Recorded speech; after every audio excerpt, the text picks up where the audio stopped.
हाँ, राम के जीवन की घटनाएं जग जाहिर हैं। तीर्थंकरों की जीवन की घटनाएं भी जो जाहिर हैं उनको तो सबके सामने रखा ही जाता है, लेकिन कभी भी उदाहरण वो दिया जाता है जो आसानी से सबको समझ में आ सके। उदाहरण देने का अर्थ ये नहीं है कि उनको हमारे कल्याण में निमित्त माना जा रहा है, बल्कि कल्याण करने की परंपरा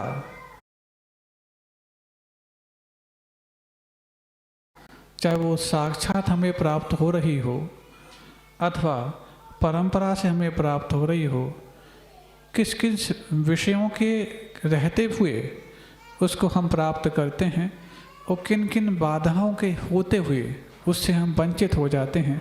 इन सब उदाहरणों को यदि नाम लेते ही सबकी जेहन में आ जाए तो सिद्धांत को पुष्ट करना उस दृष्टांत का लक्ष्य होता है, ना कि उस दृष्टांत को हाईलाइट करना लक्ष्य होता है।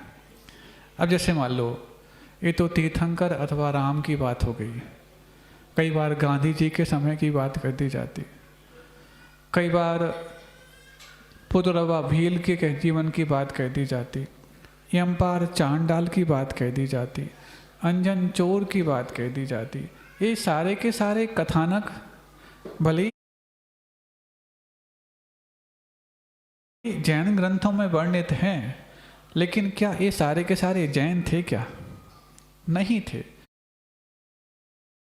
देखा जाता है कि 24 तीर्थंकरों के जीवन में घटित त्याग तपस्या की घटनाओं की अपेक्षा भगवान राम कृष्ण के जीवन में घटित घटनाओं का उदाहरण ज़्यादातर दिया जाता है। ऐसा क्यों? हाँ, राम के जीवन की घटनाएं जग जाहिर हैं। तीर्थंकरों की जीवन की घटनाएं भी जो जाहिर हैं उनको तो सबके सामने रखा ही जाता है, लेकिन कभी भी उदाहरण वो दिया जाता है जो आसानी से सबको समझ में आ सके।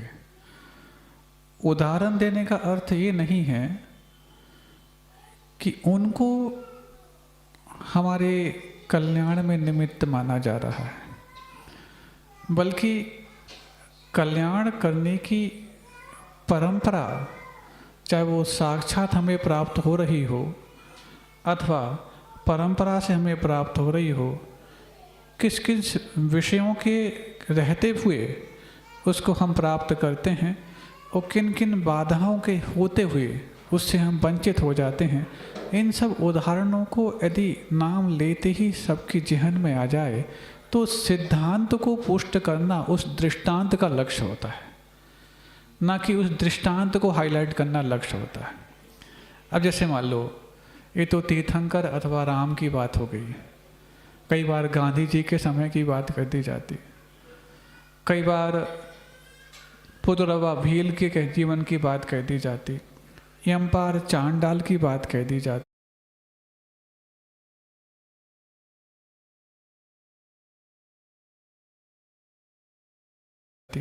अंजन चोर की बात कह दी जाती। ये सारे के सारे कथानक भले ही जैन ग्रंथों में वर्णित हैं, लेकिन क्या ये सारे के सारे जैन थे क्या?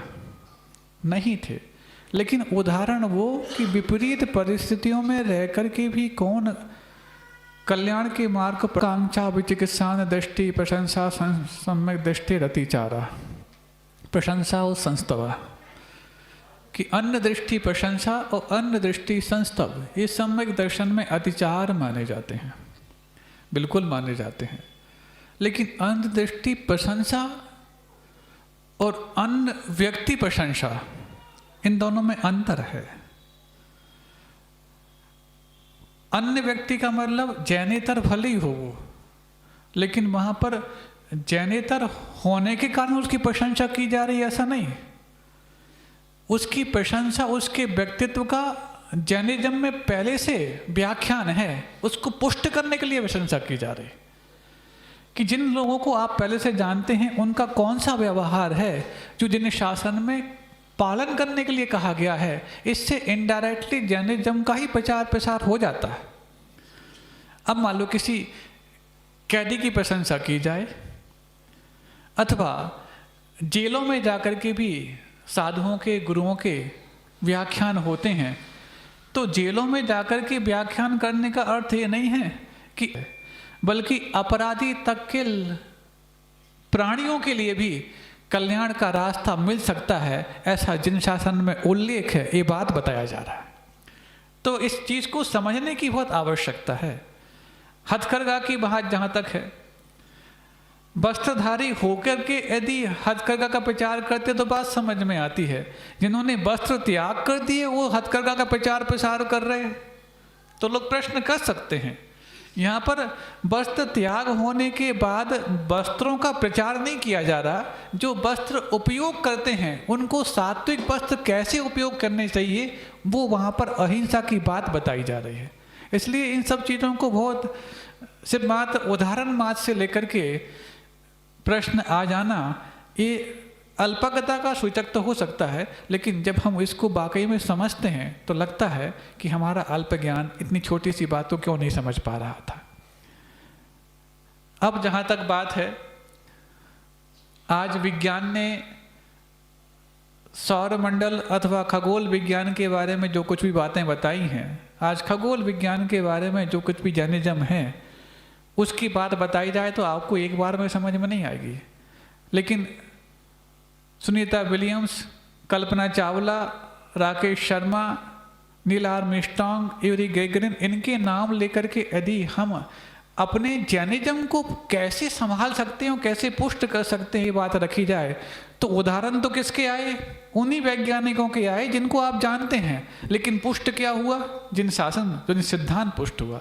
इसलिए राम तो वैसे भी मोक्षगामी महापुरुष हैं, शलाका पुरुष हैं, उनका व्याख्यान आना कोई बड़ी बात नहीं, आना भी चाहिए।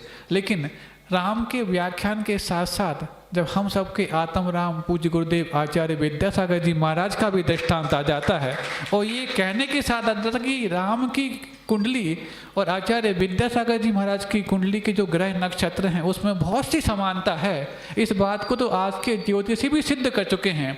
तब जाके लगता है कि दोनों के जीवन में संघर्ष अवश्य था, दोनों के जीवन में उपसर्ग अवश्य था, लेकिन जिन्होंने उपसर्ग को उपहार मान करके जिया है, दुनिया उनका ही उपकार मानने के लिए तैयार खड़ी पाई जाती है।